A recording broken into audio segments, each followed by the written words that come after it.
Selamat pagi Thomasian kelas 11 IPS. Bertemu lagi dalam video pembelajaran sejarah peminatan.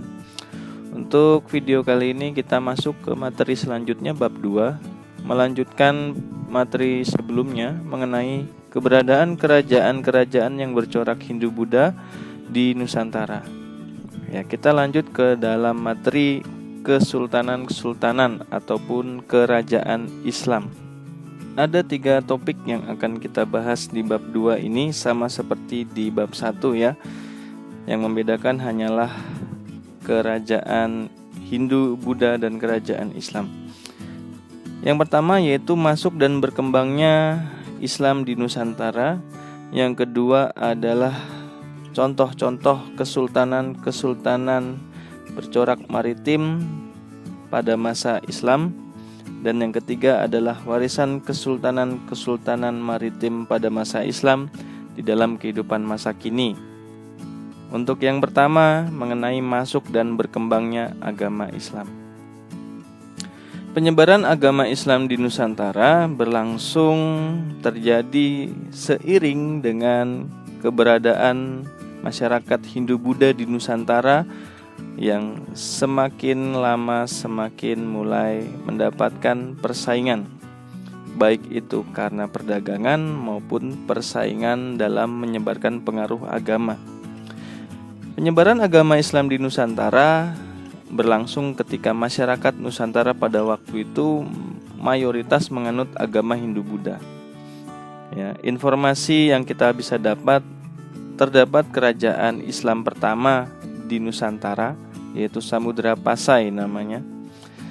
Kerajaan ini atau kesultanan ini bercorak Islam berdasarkan adanya bukti makam nisan Sultan Malik As-Saleh yang berangkat tahun 1297 Masehi, atau sudah sejak abad 13 ada di wilayah Sumatera bagian utara. Ya, kalau sekarang wilayahnya Aceh. Bagaimana kita bisa mengetahui bahwa pengaruh Islam sudah ada sejak dulu? Ada bukti awal masuknya agama Islam ke Nusantara. Kita bisa mencari atau mendapatkan contoh dari yang pertama adanya bukti nisan tertua. Ya, sebelum tadi Sultan Malik As-Saleh ada Fatimah binti Maimun. Diketahui nisannya di Gresik. Ini berangkat tahun 1082 Masehi. Selain itu, ada juga bangsa Barat ataupun bangsa Asia lainnya yang menuliskan cerita mereka di dalam catatan perjalanan seperti Marco Polo dan juga ada Ibnu Battuta. Wilayah Malaka dan Sumatera merupakan pintu bagi masuknya pengaruh agama Islam yang dibawa bangsa Asia Barat dan Asia Selatan. Hal ini tidak terlepas seperti yang sudah dilakukan oleh masyarakat yang menganut Hindu-Buddha, bahwasanya kawasan Malaka dan Sumatera, terutama di Selat Malaka, merupakan jalur penting bagi datangnya ataupun keluar masuknya para pedagang di Nusantara. Lalu mulai abad ke-15, pengaruh Islam mulai menyebar pesat di pesisir utara Pulau Jawa, dengan dibuktikan adanya kerajaan-kerajaan atau kesultanan yang bercorak Islam menggantikan kerajaan yang bercorak Hindu-Buddha. Di abad 13, sebelum Islam menyebar dengan cepat di Pulau Jawa, ternyata pengaruh agama Islam sudah menyebar ke Indonesia bagian timur. Hal ini pun sama seperti yang terjadi di wilayah Malaka. Penyebaran agama Islam diakibatkan karena perdagangan. Ya. Namun sama seperti yang terjadi di Pulau Jawa, perkembangan agama Islam semakin cepat, semakin meluas pada abad ke-15 dan 16. Ada beberapa langkah dan proses bagaimana agama Islam bisa masuk dan menyebar luas di Indonesia. Menurut sumber, Pak Yudi sudah mendapatkan 4 tahap. Ya, yang pertama adalah perdagangan. Agama Islam masuk ke Indonesia salah satunya melalui perdagangan. Nah, ini disebabkan karena orang-orang Melayu ataupun orang-orang yang berada di sekitar Malaka memiliki hubungan dengan orang-orang Arab ataupun India bagian barat selatan dalam hal perdagangan, sehingga mereka bisa dekat antara satu dengan yang lain. Nah, ini tidak jauh berbeda ketika awal mula ketika pengaruh Hindu dan Buddha masuk ke Nusantara. Jadi pada saat pedagang Arab menyebarkan syariat Islam, orang Melayu pun tidak susah untuk menerimanya.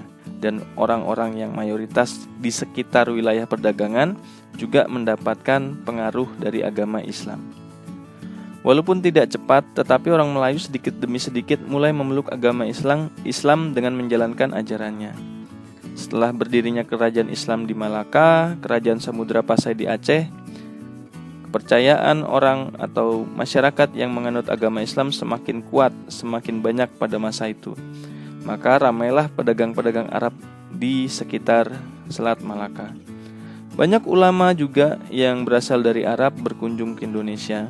Sambil berdakwah, mereka meningkatkan amal ibadah mereka dan juga ada yang melakukan bisnis perdagangan. Lalu yang kedua, kultural, berkaitan dengan budaya. Bahwasanya penyebaran paham atau agama Islam di Indonesia ini seringkali menggunakan sarana budaya. Kita ambil contoh bagaimana cara Wali Songo menyebarkan agama Islam di Pulau Jawa. Ada Sunan Kalijaga. Ya, Sunan Kalijaga adalah penyebar agama Islam yang pada saat itu berdakwah dengan memanfaatkan kesenian wayang kulit. Beliau mengisi pementasan wayang yang umumnya isinya bertema ajaran Hindu.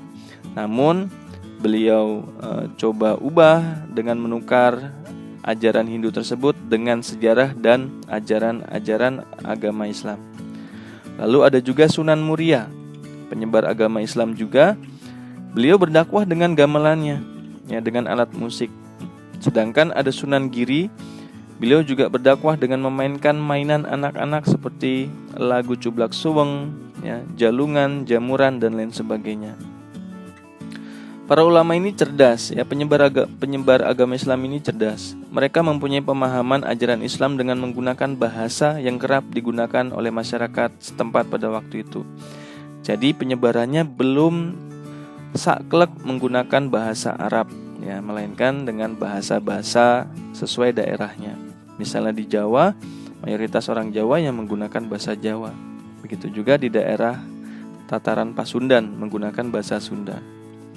Ya, kebetulan di Indonesia pada saat itu masyarakat menyukai yang namanya kesenian, adat istiadat maupun tradisi-tradisi yang masih sangat kental. Lalu yang ketiga yaitu pendidikan. Penyebaran dan proses masuknya Islam meluas ke Indonesia salah satunya melalui penyebaran lewat pendidikan. Kalau sekarang ya kita bisa kategorikan sebagai pesantren, ya, sebagai lembaga pendidikan yang paling strategis, paling dekat dan identik dengan ajaran atau penyebaran ajaran Islam. Kebanyakan para ulama dalam menyebarkan agama Islam ke seluruh penjuru Indonesia adalah lulusan pesantren. Baik itu pesantren lokal maupun perguruan atau pesantren yang berada di negara Arab sana, ya. Dan yang terakhir ada kekuasaan politik. Penyebaran agama Islam di Indonesia juga tidak terlepas dari dukungan para ulama.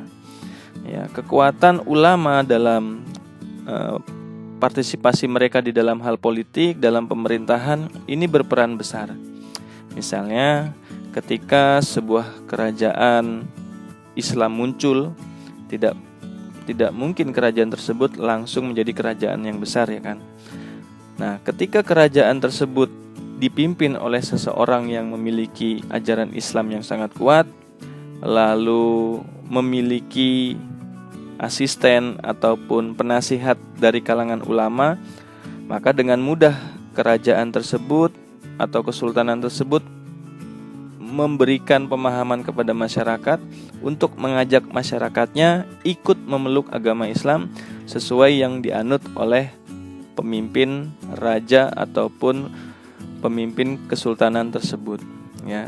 sehingga menghasilkan sebuah tatanan pemerintahan masyarakat yang mayoritas sama-sama memeluk agama Islam. Nah, itu ada 4 langkah, 4 proses bagaimana Islam bisa masuk dan menyebar ke Indonesia. Nah, lalu ada juga mengenai teori-teori masuknya agama Islam. Bagaimana agama Islam bisa masuk? Kita bisa lihat dari 3 wilayah. Disebutkan 3 teori. Ada teori Gujarat, teori Mekah, dan teori Persia.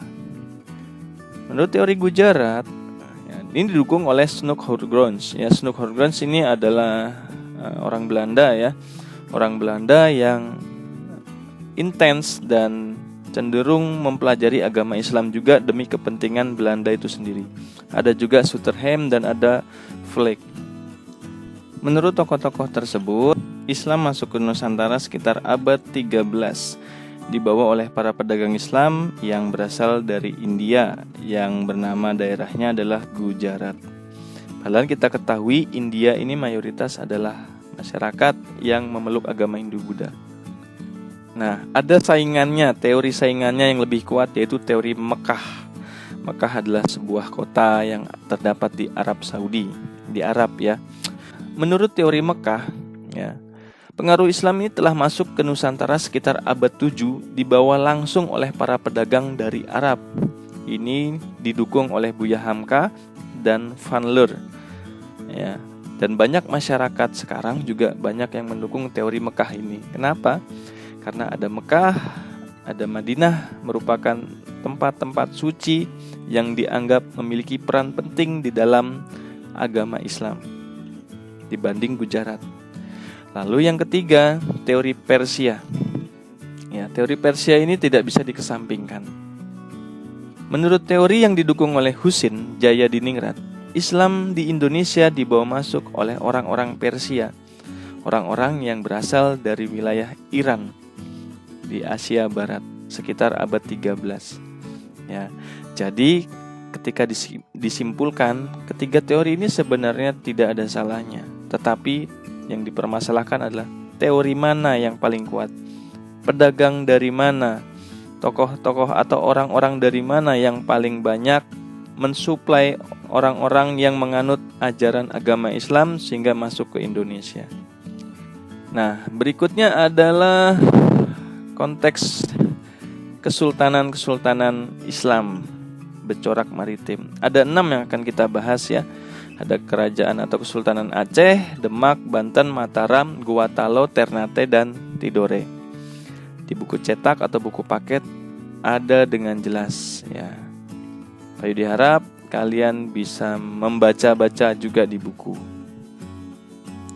Untuk evaluasi PJJ singkat ya, langsung Pak Yudi kasih, tetapi tidak dikumpulkan.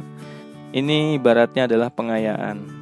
Suatu saat pasti akan Pak Yudi gunakan untuk tes, kuis, ataupun ulangan. Deskripsikan bukti awal penyebaran agama Islam di Nusantara. Jelaskan teori masuknya agama Islam di Nusantara. Jelaskan pendapat Anda mengapa masyarakat Nusantara yang tadinya bercorak Hindu-Buddha dapat tergantikan dengan masyarakat yang bercorak Islam. Bahkan masyarakat yang bercorak atau menganut Islam ini dapat menyebar dengan luas. Silahkan bisa kalian kerjakan di buku tulis. Ya, ini tidak dikumpulkan, tetapi ini merupakan hak untuk Pak Yudi meminta kalian mengerjakan karena masih PJJ mata pelajaran sejarah minat. Oke, sekian untuk pembelajaran pada hari ini. Pak Yudi harap kalian mengikuti apa yang tadi Pak Yudi sampaikan.